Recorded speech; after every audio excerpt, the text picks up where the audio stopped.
Halo semua, selamat pagi dan salam sehat ya. Perkenalkan, nama saya Maria Novita Ari dengan NIM 24103100040. Saya dari PBSI 2024 kelas A ya.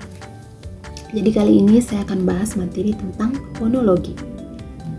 Jadi fonologi itu adalah cabang linguistik yang mempelajari tentang sistem bunyi bahasa.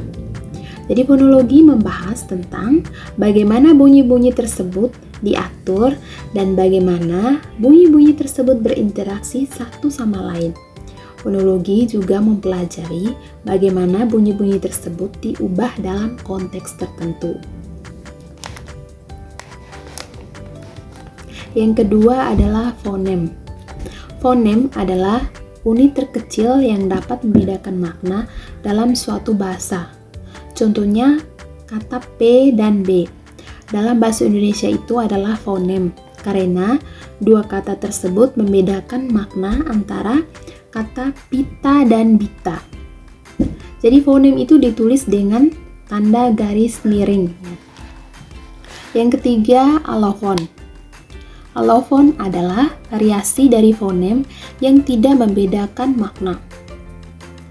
Contohnya kata P dalam kata pita dan api. Jadi alofon itu tidak membedakan makna. Karena alofon itu hanya variasi dari fonem. Alofon itu ditulis dengan tanda kurung siku. Yang keempat, proses fonologis. Proses fonologi adalah perubahan bunyi yang terjadi dalam suatu bahasa. Jadi proses fonologis dibagi menjadi 3, yaitu asimilasi, deleksi, dan insersi.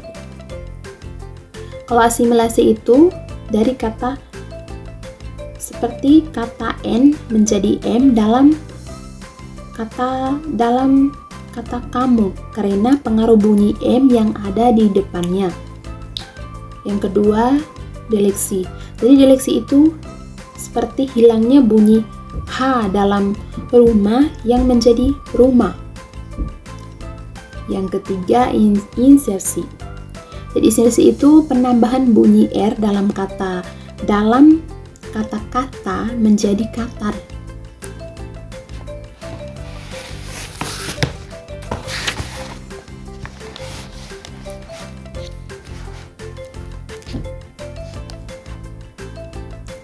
Yang keenam, cabang ilmu fonologi dibagi menjadi 2, yaitu fonetik dan fonemik. Fonetik mempelajari bunyi bahasa tanpa memperhatikan apakah bunyi tersebut membedakan makna atau tidak.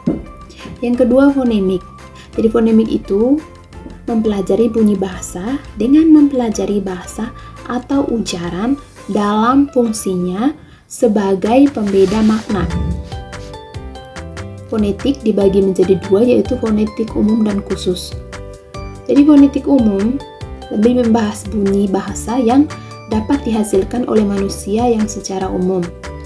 Kalau yang khusus lebih memfokuskan pada bunyi bahasa tertentu.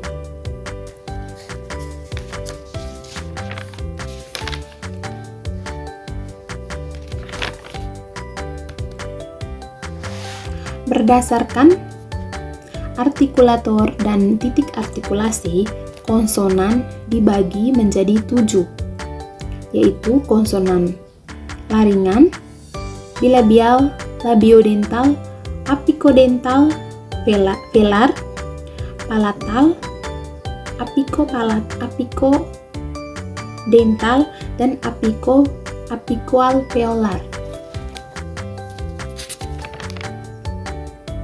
Yang berikutnya, vokal.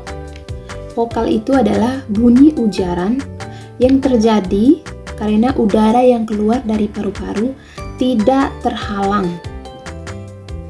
Kalau konsonan itu bunyi yang terjadi karena udara yang keluar dari paru-paru itu mendapat hambatan. Kalau vokal itu kan seperti huruf A, I, U, E, O. Ya, kalau konsonan selain dari A, I, U, E, O ya. Yang berikutnya adalah jenis-jenis fonetik. Jenis-jenis fonetik ada 3. Yang pertama, fonetik artikulatoris. Jadi fonetik artikulatoris ini disebut juga sebagai fonetik organis atau fonetik fisiologis, yaitu meneliti bagaimana bunyi-bunyi bahasa diproduksi oleh alat ucap manusia. Yang kedua, fonetik akustik. Jadi fonetik akustik itu yang objeknya adalah bunyi bahasa ketika merambat di udara, yang antara lain itu membicarakan tentang gelombang bunyi yang beserta frekuensinya dan kecepatannya ketika merambat di udara. Yang ketiga, fonetik auditoris, yaitu meneliti bagaimana bunyi-bunyi bahasa itu dapat diterima oleh telinga, sehingga bunyi-bunyi itu bisa didengar dan bisa dipahami.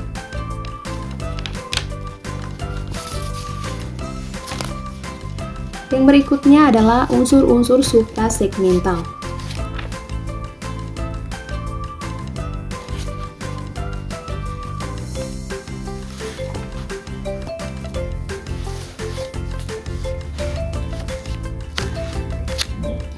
Unsur-unsur suprasegmental dibagi menjadi 4. Yang pertama adalah intonasi, yang kedua tekanan, yang ketiga nada, yang keempat durasi.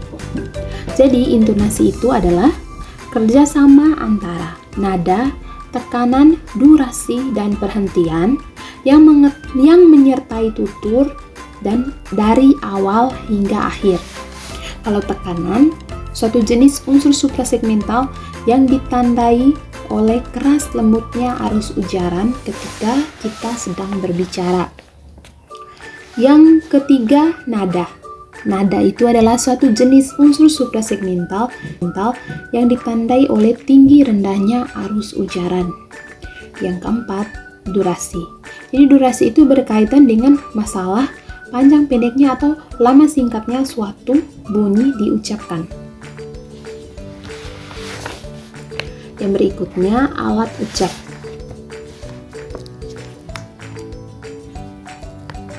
Alat ucap itu adalah alat yang digunakan untuk menghasilkan bunyi-bunyi bahasa dan mempunyai fungsi utama yang bersifat fisiologis. Misalnya itu paru-paru untuk bernafas, lidah untuk mengecap, dan gigi untuk mengunyah.